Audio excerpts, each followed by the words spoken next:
En el nombre del Padre, y del Hijo, y del Espíritu Santo. Amén. Bendito y alabado sea el Santísimo Sacramento del altar, y la purísima e inmaculada concepción de la bienaventurada siempre Virgen María, Madre de Dios y Madre nuestra, concebida en gracia, sin mácula de pecado original, desde el primer instante de su ser natural.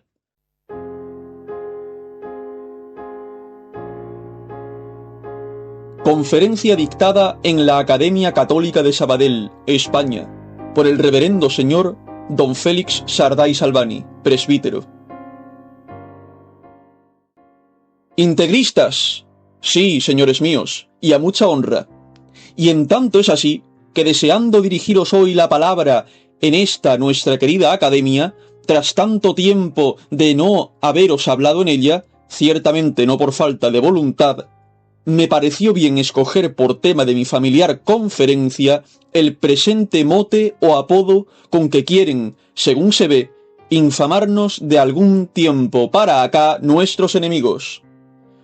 Con él quisiera yo os mostraseis vosotros santamente altivos y cristianamente orgullosos, como os aseguro lo estoy yo, por la gracia de Dios, como lo estoy de mi fe y de mi bautismo y de mi educación católica y de mi católico sacerdocio y de todo cuanto constituye, gracias al cielo, mi modo de ser en el orden sobrenatural y cristiano.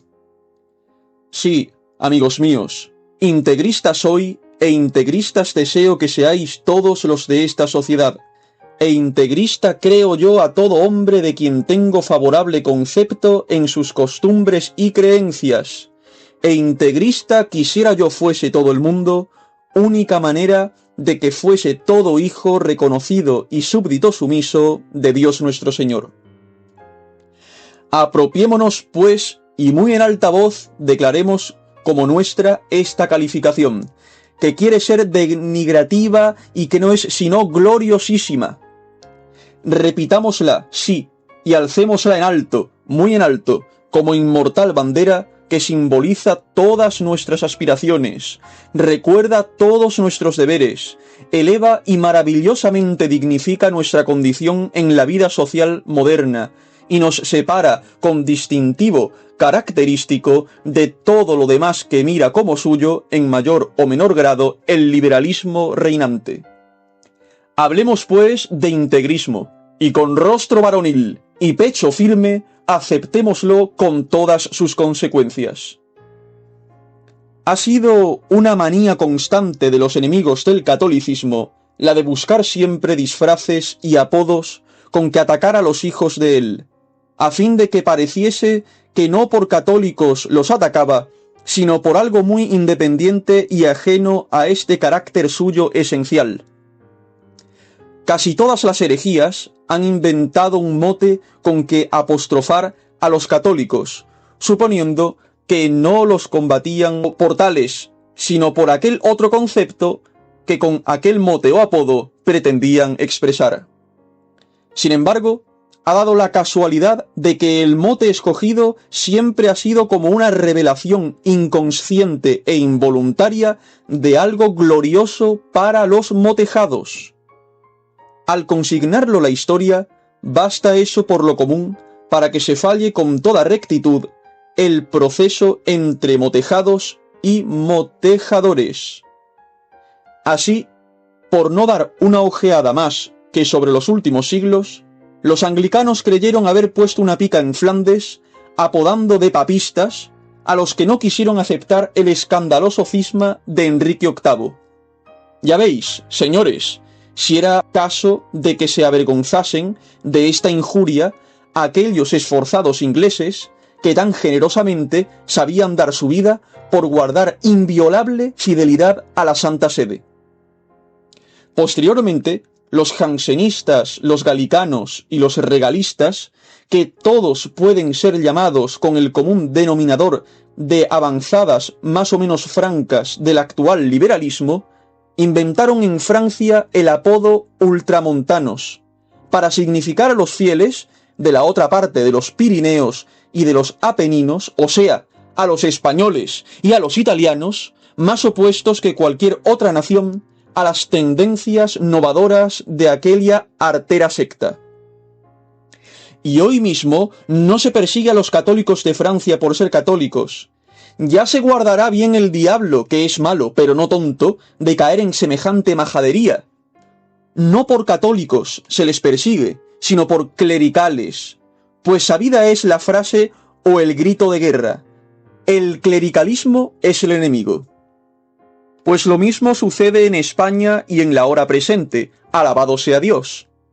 Atacar por católica la hueste que más anhela distinguirse en el celo y ardimiento por la defensa del catolicismo, impugnar por católicas sus empresas y publicaciones, que sólo en el ardiente catolicismo desean inspirarse, combatir sañuda y rencorosamente por católicos a hombres que no quieren distinguirse con otro dictado ni admiten otra divisa en su bandera que la de un puro y limpio catolicismo.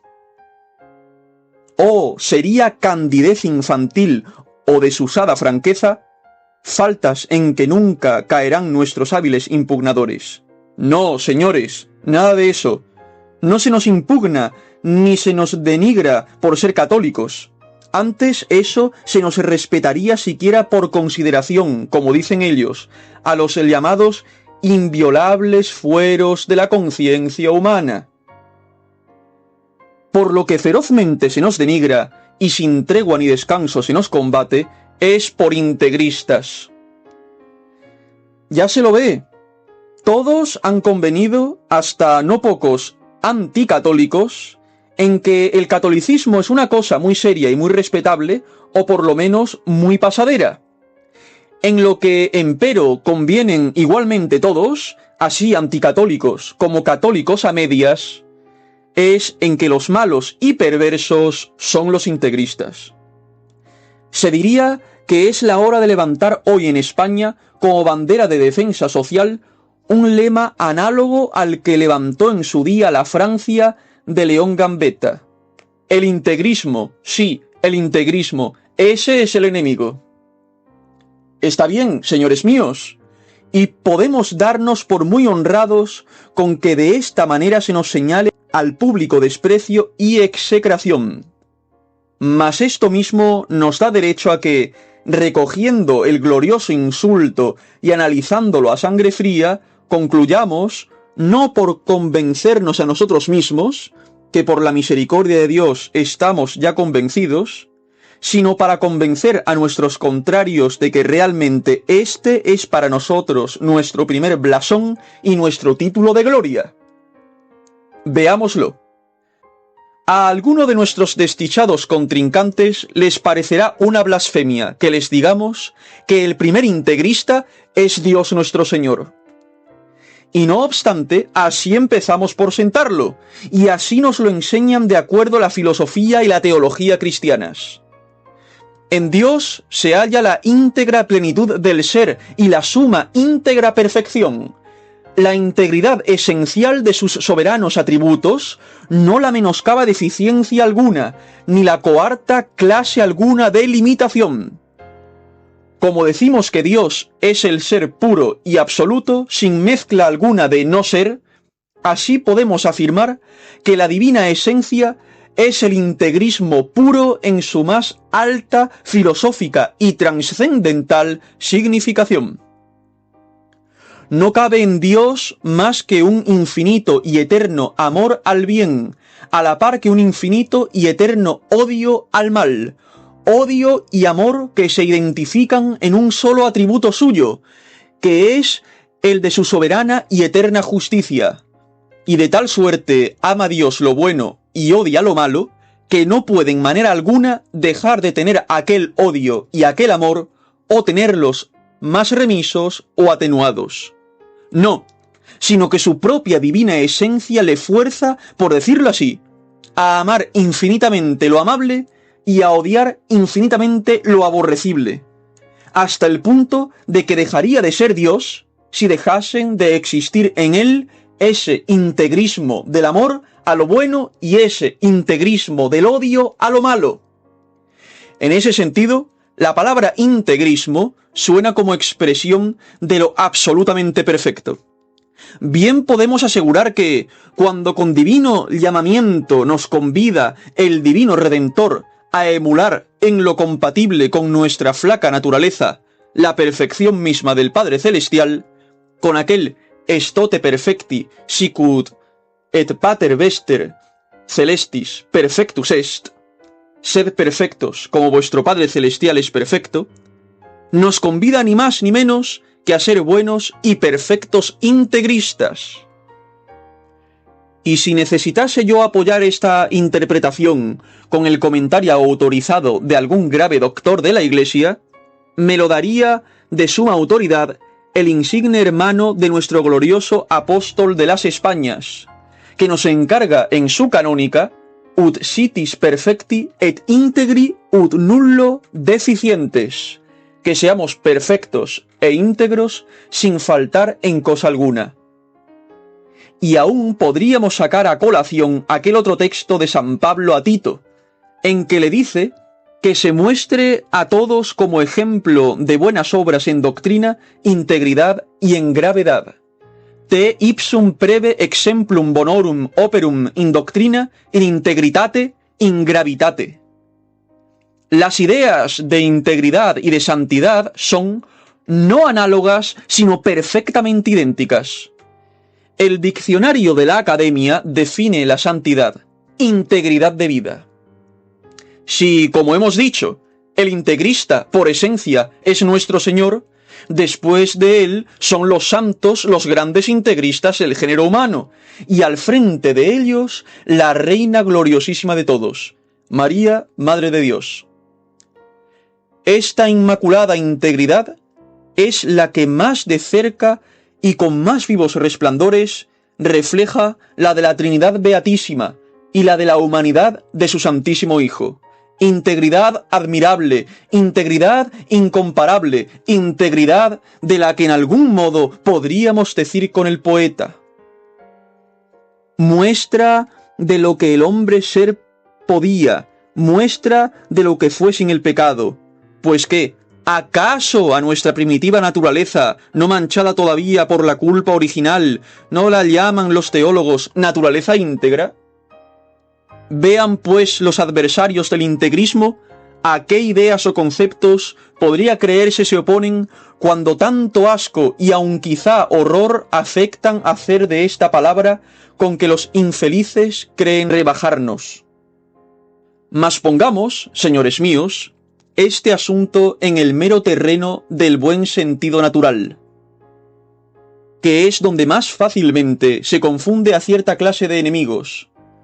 Ese abominable integrismo que a todas horas se nos echa en rostro como un crimen o como una idea sectaria contra la cual son muy merecidos todos los anatemas, ese integrismo, aplicado a otro orden de ideas distinto de las que constituyen el derecho público cristiano, que es únicamente donde horripila, les aparece a nuestros enemigos cosa muy digna y honrosa y hasta indispensable. Veamos algunos ejemplos de esto, que los tenemos como quien dice ahí al ojo, vivos y palpitantes. Sois comerciante, amigo mío, y creéis que debe procederse en todos los negocios con la más exquisita rectitud y buena fe.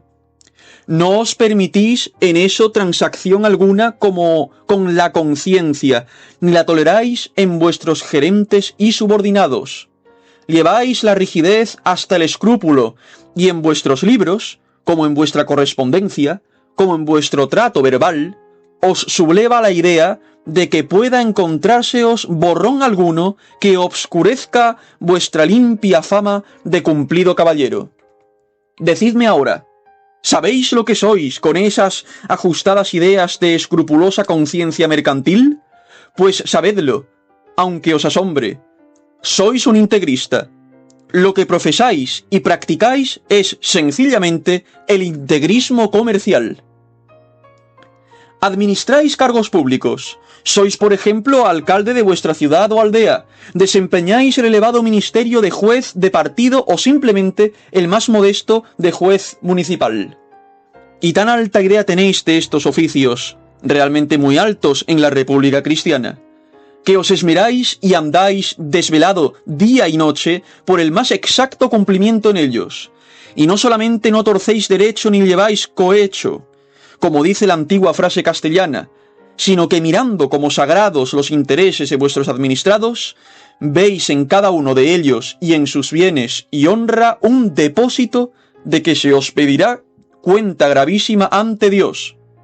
Por tanto, ni se os ocurre que pueda ser lícita defraudación alguna de él por culpa vuestra, ni que deje de seros imputable hasta la menor negligencia o tibieza en atender a su defensa, con lo cual realizáis en vos el tipo hermosísimo del buen funcionario público, padre de sus subordinados, y viva imagen sobre la tierra de la justicia y de la providencia de Dios. Os llamarán, pues, a boca llena un buen alcalde, un probo magistrado, un recto juez. ¿Sabéis, empero, lo que seréis en realidad? Pues ni más ni menos que un pícaro integrista. Profesáis y practicáis muy noblemente el integrismo administrativo y judicial. Pocas carreras hay tan nobles y caballerosas como la militar.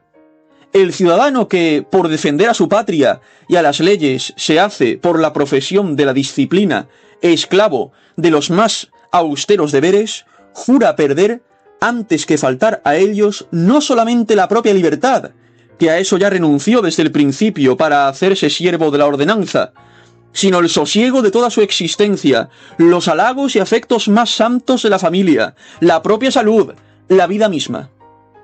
Así se le ve impávido arrostrar los mayores peligros, endurecerse en las más rudas fatigas, imponerse como ordinaria y usual la práctica de los mayores sacrificios.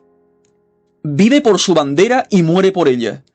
Este hombre, a quien llamará todo el mundo un buen soldado, y a quien tal vez saludará con el dictado de héroe la historia, ¿qué habrá sido al fin? Ah, sencillamente un integrista, un fanático sectario de lo que podríamos llamar el integrismo de la conciencia y del honor militar.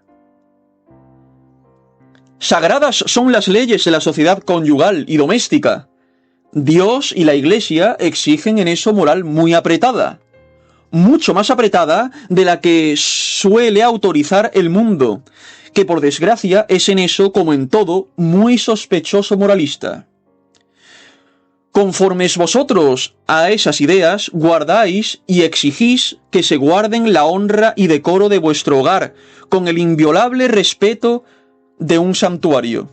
No solamente celáis por lo que podríamos llamar orden material de vuestra casa y familia, sino que por su mismo prestigio moral os imponéis e imponéis a los vuestros toda clase de recatos y privaciones. El buen nombre de vuestra esposa, la limpia aureola de la inocencia de vuestras hijas, la intachable reputación de vuestros hijos, os son como prendas que por nada de este mundo permitiréis ver comprometidas. A todo os expondréis, a todo os resignaréis con tal de evitar que mancille la honra de vuestro apellido, no ya solamente una grosera acusación, pero ni una murmuración siquiera, ni la más velada reticencia. Ahora bien, ¿sabéis lo que sois con eso? Pues no pasáis de ser un perfecto integrista, un celador intransigente del integrismo de vuestro hogar. Salgamos ya, señores míos, de la esfera de las ideas generales en que hasta ahora hemos colocado la cuestión, y concretémonos al punto de vista especialísimo en que la colocan nuestros impugnadores. No son adversarios ni pueden serlo del integrismo esencial y absoluto, que es el ser de Dios, ni lo son del integrismo participado y relativo, que lo constituyen las virtudes y perfección de sus santos, ni hacen asco al integrismo comercial, ni desprecian el integrismo de la magistratura, ni apostrofan de absurdo el integrismo de la disciplina militar, ni aun difaman y escarnecen el sencillo y usual integrismo de los honrados esposos y padres de familia. Antes bien, si se encuentra cualquiera de ellos en alguna de esas últimas categorías, tiene como gran loor de ser calificado en ella de perfecto y cumplido integrista. Todo eso lo hallan muy bueno y muy ajustado a la razón y muy conforme a la buena lógica nuestros adversarios. Todos esos integrismos les parecen de perlas. Solo, oh asombro, reservan sus iras y santa indignación y horrendos anatemas contra otro integrismo, que es precisamente el fundamental, y sin el cual viven al aire, o mejor, caen miserablemente derrumbados por falta de base todos los demás integrismos de que hemos hecho mérito hasta ahora. Sí, señores míos, el integrismo que aborrecen y de continuo denuestan es el integrismo de los derechos sociales de Cristo Dios, el integrismo de su soberanía divina sobre los estados como sobre los individuos.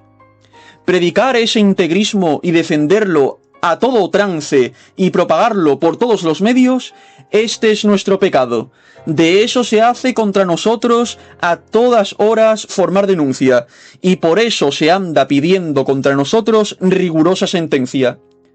Se diría que Cristo Dios y su Evangelio tienen menos derecho a ser respetados en la integridad de sus fueros divinos que las leyes del mercado, o de la bolsa, o las del código, o de la ordenanza, o simplemente las de la más casera y familiar honradez natural.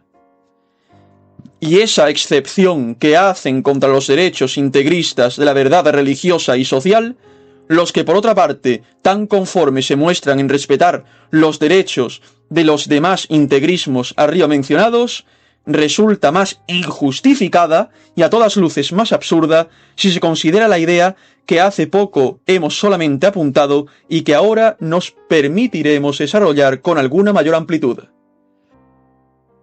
Hemos dicho que el integrismo de los derechos sociales de Dios y de su Santa Iglesia es lo que podríamos llamar integrismo fundamental. Este es base y alma y vida de todos los demás integrismos subordinados, y que sin él no tienen razón de ser. Por lo tanto, es ridículo y es ilógico sostener toda otra integridad pública o privada en las relaciones de los ciudadanos entre sí, si antes no se deja bien sentada como principio inconcluso esa otra integridad de los derechos de la ley de Dios y de su Iglesia, motejada hoy día por la escuela liberal y transaccionista con el nombre de integrismo. Sí, dígase lo que se quiera y discúrrase por donde más plazca. Lo eterno, lo incontestable, lo fundamental en sana filosofía, será siempre la verdad de que todos los derechos humanos, por respetables que sean, derivan del reconocimiento de un supremo derecho divino. Si no hay Dios, o si no tengo yo el deber de reconocer y acatar en toda su extensión la autoridad de Dios, tampoco hay hombre alguno que pueda ejercer sobre mí clase alguna de autoridad o en quien deba yo reconocérsela. Y si esta autoridad de Dios puede serle regateada por la humana criatura, o puede serle mutilada en obsequio a humanos intereses y pasajeras conveniencias, o puede ser desatendida en lo que no se acomode al particular criterio o inclinación de cada cual, no veo yo ciertamente razón alguna para que mi libre albedrío no aplique igual regateo a todas las otras autoridades de orden inferior. No veo yo razón alguna por la cual hayan de ser más intransigentes e intolerantes conmigo los derechos del integrismo comercial, llamado Código de Comercio, o del integrismo judicial, llamado Ley de Enjuiciamiento, o del integrismo militar, llamado Ordenanza, o del integrismo doméstico, llamado Fidelidad Conyugal. Así pues, los antiintegristas, en el orden de los derechos sociales de Dios, no pueden, en buena lógica, ser integristas en el terreno de los derechos sociales del hombre. O se renuncia, por consiguiente, a esos integrismos humanos y subordinados, o debe reconocerse como bueno aquel otro integrismo fundamental y divino. Para salirse de este dilema no hay otra escapatoria que la de la inconsecuencia. No creo acepten como buena esta retirada nuestros contradictores, porque la inconsecuencia, aceptada y reconocida como tal, no es más que la pérdida de todo último resto de pudor en la controversia. Hoy, más que nunca, son de gran interés estas consideraciones. Porque hoy más que nunca, la revolución tiende al radicalismo, y por lo tanto, también toda reacción antirrevolucionaria debe tender al radicalismo. El egoísmo, la concordia, el amor a las conveniencias personales procuran, en cuanto les es posible, favorecer y prolongar el reinado de los términos medios, que es el que, como en todo período de transición, ha prevalecido durante los últimos 100 años. Esta suerte de interinidad va a acabarse, señores míos, y bendigamos a Dios, y pidámosle que se acabe cuanto antes. Hemos llegado ya al principio del fin, y presto será preciso aceptar del liberalismo hasta las más duras consecuencias. La última palabra del liberalismo europeo es gráfica por todo extremo y de crudeza sin igual. Se llama nihilismo. Advertidlo bien. No se trata ya de escatimarle derechos a Dios en obsequio de una falsa emancipación del hombre, ni se trata solamente de que queden más o menos contrapesados estos derechos absolutos de la soberanía divina por la soberanía de los mal llamados derechos del hombre. Nada de esto.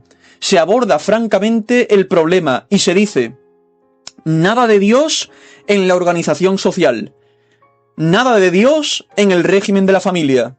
Nada de Dios como base y salvaguardia de la propiedad. Nada de Dios como fuente y regla de la moral. Nada de Dios como principio y fin del alma humana.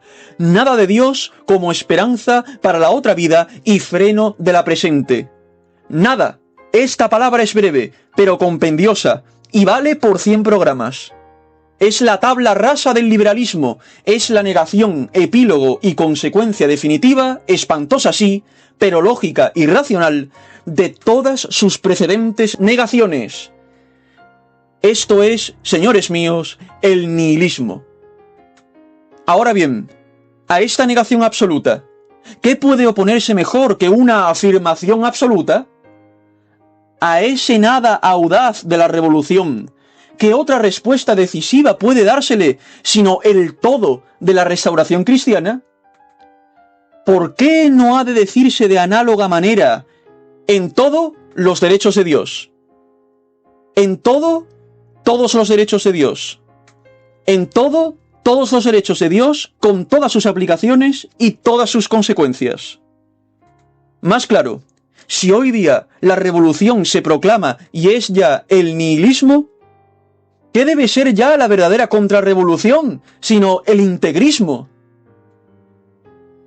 Me admiro, a fe, de que esto no lo vea todo el mundo de esta manera, y de que sean tantos los claros talentos y los corazones que hemos de suponer bien intencionados, a quienes cieguen y seduzcan, como por desgracia vemos tan a menudo, los falsos atractivos del ya viejo y gastado y desacreditado moderantismo. Forzoso será que, muy a pesar suyo, despierten un día de sueño esos bienaventurados mortales, ciegos de conveniencia y sordos de voluntad, pues afectan no ver ni oír lo que tan claro aparece en el horizonte social, y lo que tan fijos y seguros derroteros marca a la propaganda católica de nuestros días. Ah, señores míos, abramos de una vez los ojos al resplandor de la tea incendiaria con que el infierno se prepara para alumbrarnos. Apliquemos atento oído al no ya lejano, sino muy inmediato rugir del huracán, que amenaza con envolvernos y siquiera eso bueno nos traiga al fin de la perversidad revolucionaria, esto es, tenernos muy sobre aviso y recelosos y advertidos. Por eso son más funestos que la revolución, y, si obran conscientemente, son más criminales que los revolucionarios mismos. Aquellos católicos que ante la gravedad de esta crisis social, que no la han visto parecida jamás los pasados siglos, rehuyen por exagerados los movimientos de alarma y los procedimientos de defensa del radicalismo católico, o sea, del integrismo, al que califican los infelices de no menos perturbador que el radicalismo de la demagogia. Nuestros enemigos han acertado también esta vez con la palabra, y también en eso hemos de hacer justicia a su feliz inventiva y a la exacta propiedad de su diccionario. Sí, es verdad, somos perturbadores, y nuestro integrismo es perturbador, e inquieto, y molesto en demasía. Perturbador de la falsa paz que anhelan como suprema dicha los hijos del siglo.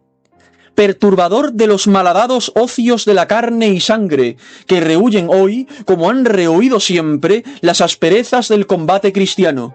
Perturbador de conciencias dormidas, de corazones aletargados, de enmollecidas energías, como perturbadores son del descuidado caminante o del aletargado enfermo el grito saludable del amigo que le advierte a aquel la proximidad del abismo, o el cautiverio o revulsivo que a éste le abrasa la piel para despertarle la sensibilidad y devolverle la vida.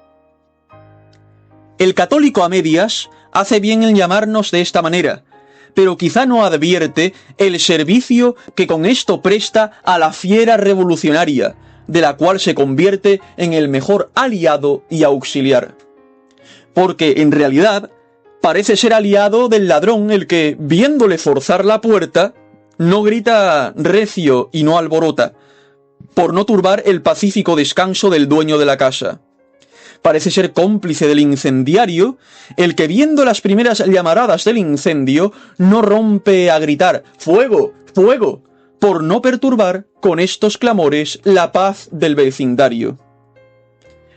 Señores míos, arde la casa por los 4 costados, ¿y se quiere que no gritemos ni toquemos siquiera el pito de alarma?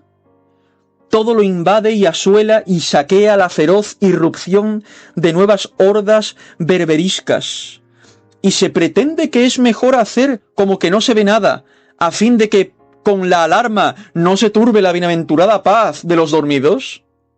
A esto se lo llama prudencia, se lo llama moderación, se lo llama deseo de evitar un mal mayor.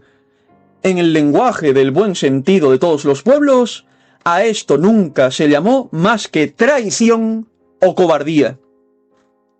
Vosotros, amigos míos y fervorosos socios de esta religiosa academia, no queréis ser ni traidores a la santa bandera de los íntegros derechos sociales de Dios, ni cobardes en su defensa. El integrismo ha echado en nuestra nación raíces más profundas que en otra parte alguna, porque menos que en otra nación alguna se conocen en España la deslealtad y la cobardía. Hoy día este ideal bendito tiene apóstoles en todas las naciones del globo, donde con este mismo o parecido apodo es motejado por la revolución y por otros complacientes con ella. Los tiene Francia, los tiene Suiza, los tiene Bélgica y Alemania y Austria e Italia e Inglaterra. Los tienen nuestras hermanas las repúblicas del continente americano, al frente de las cuales ha hecho ondear el Ecuador esta bandera, tinta en sangre de García Moreno, que murió por ella. Mas creedlo, si en ninguna de estas naciones le quedase un soldado a la soberanía íntegra de Cristo nuestro Señor, le quedarían muchos todavía en su fiel España, donde con mayor esplendor que en cualquier otra nación ha reinado en los pasados siglos, y donde con más veneración que en otra alguna del globo ha prometido volver a reinar. Y si por nuestros pecados, aun en esta privilegiada tierra, quedase un día completamente avasallado el espíritu íntegramente católico por la malhadada corriente liberal o transaccionista, no lo dudéis. La muerte del integrismo católico en España sería la de vuestra vigorosa nacionalidad, y el último español digno de este nombre sería el último integrista. Ave María Purísima, sin pecado concebida. Ad majorem Dei gloriam. Dos banderas.